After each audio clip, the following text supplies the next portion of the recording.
მადლობა, მზად ხართ ძლიერი და გრძელი სახელისთვის. ეს არის ახალი Xiaomi Redmi Note 15 Pro Plus 5G. როგორც ყოველთვის Xiaomi-ს უყვარს უგრძელესი სახელის დარქმევა თავიანთი ტელეფონებისთვის, მაგრამ აქ ყველაფერი გასაგებია, რომ არის Redmi Note 15 სერიის ყველაზე ძვირიანი წარმომადგენელი და დღეს მოდი ვნახოთ თუ რას წარმოადგენს ეს. მოკლედ მე გიორგი ვარ, ეს კი Xiaomi Redmi Note 15 Pro Plus 5G-ა. დავწყოთ. რა თქმა უნდა, დიზაინზე უნდა დავიწყოთ ჯერ საუბარი და დიზაინი როგორც ყოველთვის მოდი იმას ვიტყვი რა. ძალიან ნაცნობი და სტანდარტული დიზაინი აქვს საშუალო ბიუჯეტური სმარტფონის. ნაცნობი ტექსტია, მაგრამ რეალურად ეგრეა, პლასმასის სმარტფონია თავიდან ბოლომდე. აი ესე. ერთ-ერთი რაც არ მესმის და რაც არ მომეწონა, წინა მოდელს, ანუ Note 14 Pro ვერსიას ჰქონდა უკანა პანელზე შუშა. აქ არაა შუშა, აქ არის პლასმასი რეალურად და თუ ტყავიან ვერსიას იყიდით, მაშინ ვეგანური ტყავი აქვს, აი ესეთი, რომელიც მე პირადად ძალიან მომწონს და მომწონს იმით, რომ მარტო ტექსტურა კი არ არის დახატული, როგორც მაგალითად იყო Honor-ზე, X9-ზე და ამის პირდაპირი კონკურენტი გამოდის Honor-ი. არა. პირიქით, ანუ იგრძნობა კიდევაც, რომ ტყავის ზედაპირი აქვს და ძალიან სასიამოვნოა და რაღაც მომენტში მგონია, რომ შეიძლება დავკაწრო კიდევაც, აი ტყავი როგორც იკაწრება, ზუსტად ეგრე და აიქერცლება, მაგრამ მოდი არ ვიზავ მაგას. საერთოდ ჯამში დიზაინი მოკლედ ძალიან ნაცნობია და წინა თაობაში რაც ქონდა ზუსტად ეგეთივე დიზაინი აქვს და აი რო ვიწუწუნე წინაზე, რომ Honor-ზე ის მახინჯი წარწერა აქვს გოქვევით. ნახე? ხო შეიძლებოდა აი ესე გაეკეთებინათ, ხო, Honor-საც. ძალიან ლამაზია და არ წყვირის, არც არაფერი და იცი რომ Redmi სმარტფონია. Easy, მაგრამ არა, იქ ფული დაზოგეს ალბათ. ან დიზაინერები არ ყავთ ნორმალური. დიზაინერს არ გადაუხადეს ფული, დაუგვიანეს. მოკლედ, ნაცნობი დიზაინი აქვს საერთოდ ჯამში და თხელია, პლასმასის კანტი აქვს, ხელში საკმაოდ კომფორტულად ზის, თანაც თუ ისე მსუბუქი ტელეფონია და მოკლედ დიზაინის ნაწილში მომწონს, როგორც გამოიყურება. მომწონს ასევე მის ეკრანიც, 6.83 ინჩიანია, არის AMOLED და 120 Hz-იანი განახლების სიხშირე აქვს. არის ოდნავ მორკალური და როგორც ვიცი, უბრალოდ ესეთი ტიპის ეკრანზე ცოტათი რთულია ეკრანის დამცავით, ანუ ბრონის შოვნა. თუმცა ზუსტი ინფორმაცია მაგაზე არ მაქვს. მაგრამ ვიცი, რომ კაი ხედვის კუთხეები აქვს, ფერებსაც არ იცვლის დახრისას და მთლიანობაში კაი სასიამოვნო პანელია. თან საკმარისად ნათელი. და კიდე ასევე თუ ვინმეს ესეთი ტიპის ეკრანი არ მოგწონთ, მაშინ სტანდარტულ Note 15 Pro-ს თხელი ეკრანი აქვს, აი ოდნავ მორკალუების გარეშე. მოკლედ ვარკვევდი და როგორც იქნება გავარკვევი ოფიციალურ საიტზე, რომ IP69K დაცვა აქვს ამასაც. როგორც მივხვდი, 2026 წლის ტენდენცია სწორედ ეგ IP დაცვა იქნება, იმიტომ რომ ადრე თუ 65, 66-ები იყო, ახლა 79K არის რა. რაც იმას ნიშნავს, რომ ტელეფონი 2.5 მეტრიდან რო დაგივარდეს პრობლემა არ ექნება, ასევე რო რამე და წყალში ჩადო და ერთ თვეში ამოიღო პრობლემა, კაჭ ბევრ რამეს უძლებს. და ესეც ერთგვარი ესეთი გამძლე სმარტფონია, როგორც წინა ვიდეოში რო Honor-ი განვიხილე, იმასაც ეგეთივე დაცვა აქვს და ამასაც იგივე დაცვა აქვს და იგივენაირად არც ამას არ ეთყობა, რომ რამე მსგავსი დაცვა აქვს. თავიდან მეგონა რომ მარტო ჩინურ რეგიონზე იყო, იმიტომ რომ ვერსად ვერ ვნახე ეგ ინფო, რომ რეალურად ყველა რეგიონი გლობალზეც აქვს და რაღაც, იმიტომ რომ ცოტა არ იყოს და განსხვავდება ამათი მონაცემები. ჩინური რეგიონის ბევრად კაი ტიპია, მაგალითად ეს, ვიდრე საერთაშორისო, რა თქმა უნდა. ხო და გავარკვიე და მოკლედ აქვს ამასაც ეგ დაცვა. ანუ IP75, 76 და 69K დაცვა აქვს საბოლოო ჯამში ამ სმარტფონს და არაფერს არ ეშინია. ეხლა ვუყურებ რა ამ სმარტფონს, უკვე რამდენიმე დღეა ხო ვიყენებ და როგორი ტიპია, იცით? იმის მიუხედავად, რომ ფლაგმან სმარტფონებს ვიყენებ ხოლმე რა, ძირითადად. მექნებოდა ყოველდღიურობაში ეს სმარტფონი, ანუ რო რამე და მეყიდა ეს სმარტფონი. იმის მიუხედავად, რომ არის საშუალო ბიუჯეტური, დიდი სიამოვნებით გამოვიყენებდი, ანუ ვერანაირად ვერ მაგრძნობინა, რომ რაღაცით რაღაც სმარტფონზე ნაკლებია რა.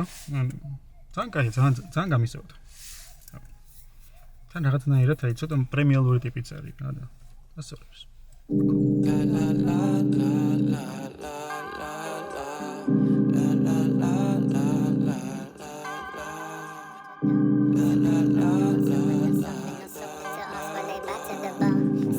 თფილა. ხო და წარმოდებას რაც შეეხება.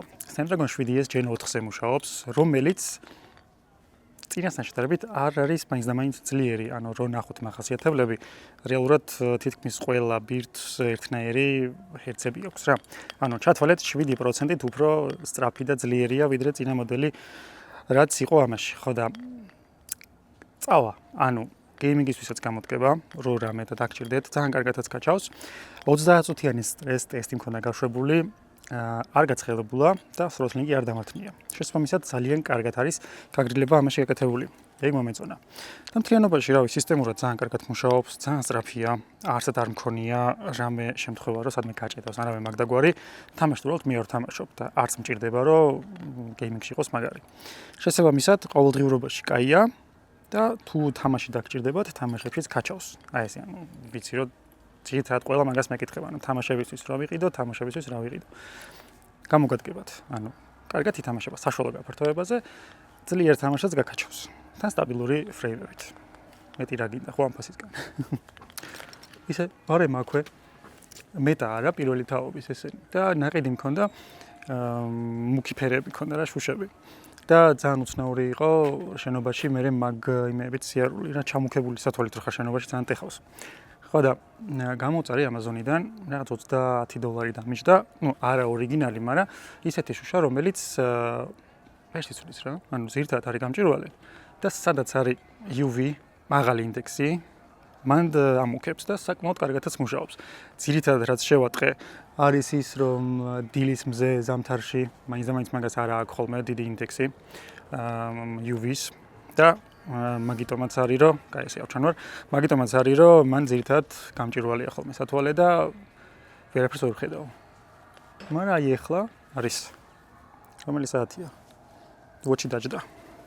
კაი 4 საათია სადღაც რა ეგრე მახსოვს და 4 საათია 5 საათი ყოფილა და კაია, მოკლედ ასწორებს რა და რო რამე ვისაც გჭირდებათ ჩაგიგდებთ ლინკს მომწერეთ აუცილებლად და ხო უმარტივესად შევცვალე. კი მეგონა რომ შევამატყდებოდა რაღაც მომენტში, მაგრამ არ შევამატყდა საერთოდ. ძალიან მარტივად გამოვცვალია ეს. და ასწორებს. ერთი საინტერესო რაღაც აღმოვაჩინე ხა აქ რა. ხო გაქვს მუსიკა ჩართული.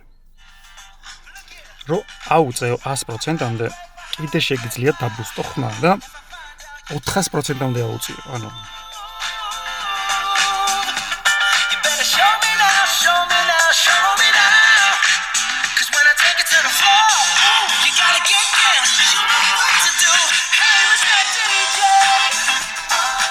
ანუ რეალურად 100-მდე რო აუწიო, კაი ხმა აქვს ძალიან, ასწორებს რა, მაგრამ 400-ზე რო ადიხარ, უკვე 100-ის მერე ცოტათი ბასებიც იკლებს და ხარისხი ნაკლებია რა თქმა უნდა, მაგრამ არ ვიცი, ვინმეს თუ რამეში გჭირდებათ, რომ ძალიან ხმამაღალი იყოს ტელეფონი, აგერს მოვა.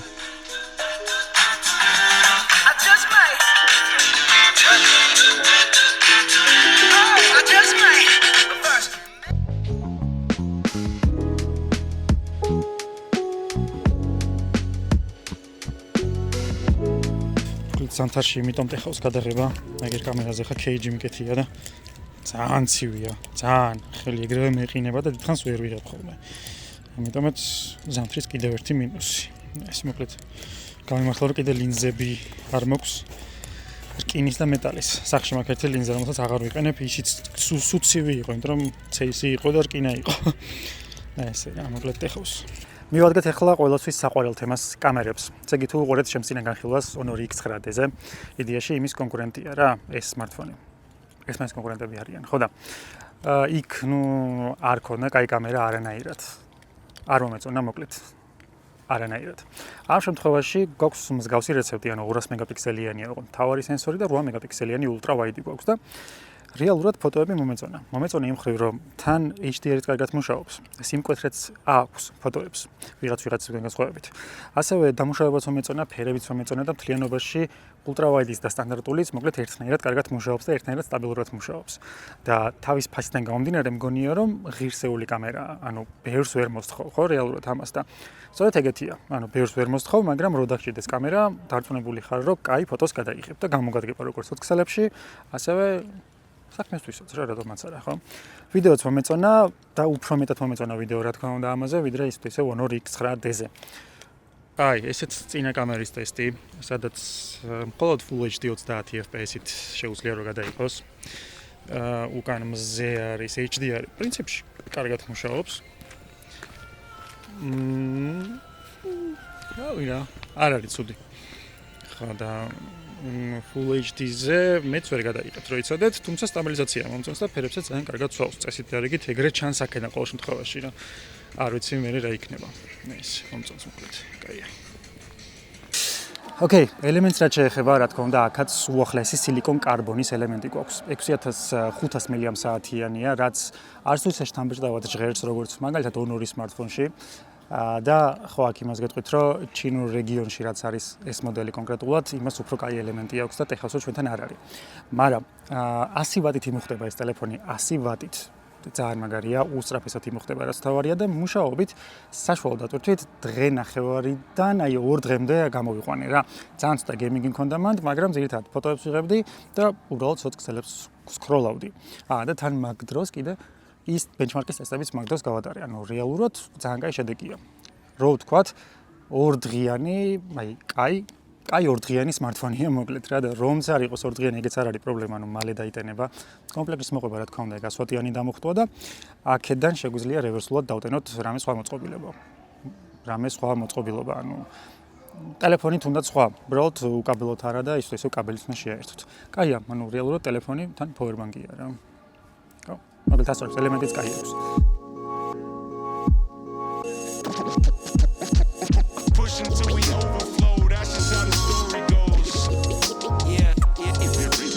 მოკლედ, რო შევაჯამო, ვერაფერი ისეთ დიდი მინუსი ვერ უპოვე. ანუ რეალურად რა ფასიც აქვს, უბრალოდ ეგეთი smartphone-ია და უფრო მეტიც. ანუ კაი აწყობის ხარისხი აქვს, ძალიან კაი ეკრანი აქვს, კაი წარმანდობა აქვს, კაი კამერები აქვს და ამ ფასში ჩემი აზრით მეტი ისეთი არაფერი არ გჭირდება რა და უბრალოდ კაი იქნებოდა, რომ როგორც ჩინურ ვერსიაშია, ეგეთი მახასიათებლები ქონოდა. ანუ იქ მაგალითად 3 კამერა აქვს და 3-ვე ძალიან საკაიფო კამერაა. და ესე, მოკლედ ხო რა, მე გირჩევდით ამას, ანუ თუ გინდათ ესეთი კაი smartphone-ი, Xiaomi Redmi Note 15 Pro Plus 5G-ს გირჩევდით. მარტივად. Easy choice. ეს. წავედი